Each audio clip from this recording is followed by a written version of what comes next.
has it all. Now your local news. Straight ahead, who's your choice for Georgia governor? An afternoon concert ends with a bolt of lightning. We're going hog wild for a birthday bash. The Green Jackets try to make headlines twice in one night. There was plenty to do down by the river, and we'll join the fun. I'm Carlin Lothery. Your #1 weekend news starts now. News 12, WRDW-TV, Augusta, your news station. It may do the body good, but the dairy industry faces strong competition from soft drinks and bottled water. So, milk is getting a makeover. And in Texas, the message is never again, as a man who was dragged for nearly 3 miles to his death is laid to rest. Good evening, I'm Carlin Lothery. Tom Campbell has the night off. He was brutally dragged to his death on a remote Jasper, Texas road. Today, James Byrd was laid to rest. Civil rights and political leaders attended his funeral, each with a similar goal in mind. Jim Axelrod has the story. Now, there are reports tonight of a copycat incident in Illinois where a teen says he was dragged alongside a sport utility vehicle until his shirt ripped off. Police are investigating that incident. Closer to home, a Pelion, South Carolina man drowns at a private pond in Kershaw County. 25-year-old Timothy Proctor was swimming with several friends around 3 o'clock this morning. The group went out onto the pond in a small boat. They called for help after Proctor didn't resurface. His body was discovered about 8 hours later. The sheriff says alcohol may have been involved in that factor. Also out of the Palmetto State, the health department is getting ready to spend nearly $100,000 a year to treat sex offenders. The new sexual predator law allows authorities to keep serial rapists and child molesters locked up indefinitely after their prison term ends. The inmate can petition for release annually. Health officials estimate 450 inmates will need screenings during the coming year. Well, who should be Georgia's next governor? That's what the Georgia National Guard tried to figure out today during a forum for the state's gubernatorial candidates. Michael Bowers, Bruce Hatfield, David Poitras, and Nancy Schaefer were all at the Radisson on the Riverwalk today. It was a chance to meet the candidates and hear their platforms. Apart from military issues, most were concerned about the crime rate. And I think we've got some candidates up there that are addressing it as far as the conversations go, but I only think you have one or two that really know what it takes to correct these problems. Republican candidate Guy Milner chose not to participate in today's event. The Augusta Green Jackets are eyeing major leagues, but some of their local fans are eyeing them. Some local kids got a chance to hang out and play with the pros at today's Youth Fantasy Camp. It's a fantasy many sports fans never get to fulfill. Oh, I love it. It's just all kinds of fun. We get to sign autographs, all kinds of stuff for the players. We get to talk with them. We get to sit around with them. You know, they make it. You realize how lucky you are and how much fun it is just to come out here. You're playing a game, you know.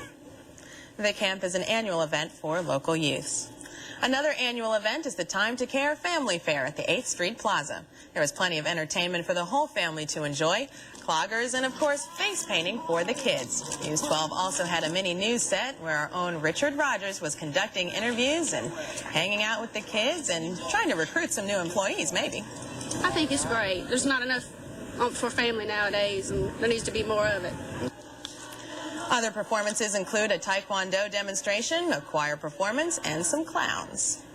And a few hours later, the sounds of jazz were drifting across Riverwalk. Augusta-based World Band put on a free show at the 8th Street Plaza this evening. Band leader Sylvester Anderson says things were just too quiet along Cotton Row on the weekend, so he put together a concert to stir things up.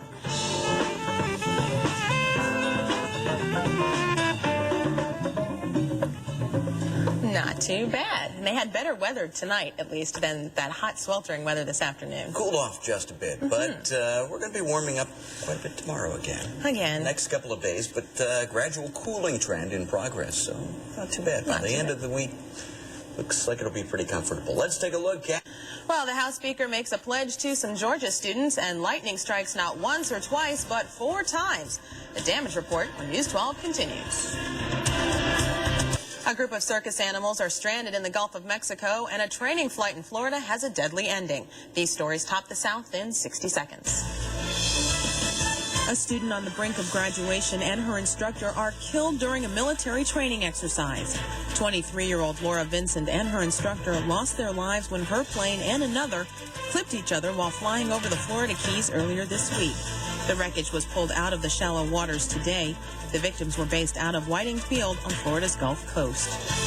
It looks like a modern-day Noah's Ark, but this group of circus animals is stranded off the Gulf Coast near Mobile, Alabama. The animals left Spain en route to a circus in Mexico, but were denied entry into the country. The ASPCA tried to remove the animals from the ship today, but their efforts were in vain. And finally, some were wearing caps topped with Newt 2000. Others had messages like Boot Newt. But House Speaker Newt Gingrich took it all in stride today at Georgia Tech's commencement. Gingrich told the 1,100 graduates he's personally committed to doubling the science budget over the next decade to help America move into the 21st century. Gingrich also spoke at Ohio University. And that's a look at the South in 60 seconds. One person is in critical condition after 11 people were injured in a severe thunderstorm during a concert in Washington, D.C. 4 of the 11 were hit by lightning. Tens of thousands of concert goers were at Robert F. Kennedy Memorial Stadium today for a benefit concert aimed at raising awareness about religious persecution in Tibet. It was during Herbie Hancock's performance that a loud explosion during the thunderstorm brought a gasp from the crowd. The rest of today's concert was canceled. Well, after a steamy hot afternoon, tonight turned out rather nice. Steve Smith has your Storm Team 12 forecast for the rest of your weekend next. Still ahead, the drink that does the body good gets a makeover. And meet the man who tied the knot just to get some peace and quiet. These stories when News 12 continues. Got milk? It appears fewer people do. June is National Dairy Month, so some dairy farmers are trying something new to get more grown-ups to drink milk. Herb Weisbaum explains. And Power Milk and Pasture Perfect have done well in several taste tests. Look for them in your grocery store. Well, last week we told you about a Minnesota man's quest to find a bride. Today, he said, I do. 23 women showed up at the Mall of America to try and get married to Dave Weinlich. He promised he would get married today for years, but last week came and there were no candidates in sight, so he held an open audition. Dave's family and friends voted on the candidates, and 28-year-old Elizabeth Runce was the winner. There's no word yet on where the couple will honeymoon. One extra note, though, the newlyweds aren't legally married until the Minnesota 3-day waiting period is over. And a happy anniversary to the Harley Motorcycle Company. Thousands of Harley-Davidson owners are partying in Milwaukee this weekend for the company's 95th anniversary. Police estimate over 50,000 Harleys were in the parade this morning. The events celebrating the Milwaukee company's success have been going on all week.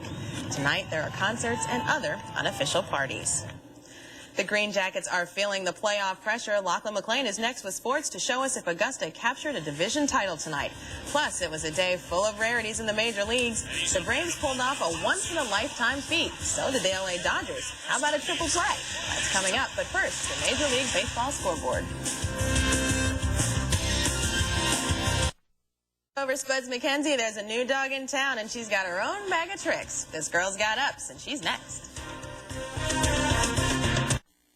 She hasn't been on David Letterman's Stupid Pet Tricks yet, but maybe she should be. Minnie is a 3-year-old Jack Russell Terrier who just happens to like to climb trees. She got started last fall when she was chasing a squirrel in the backyard. With her tremendous vertical leap, she can spring over fences and hop up to tree branches. Well, the good news is she hasn't fallen yet. Kind of like wants to be like Mike. Air Mini or something, I don't know. Let's take a look at that final forecast. Plenty of sunshine throughout the day tomorrow and 92 by 4. And thanks for watching News 12 at 11. We'll see you tomorrow for News 12 at 6 o'clock. Good night.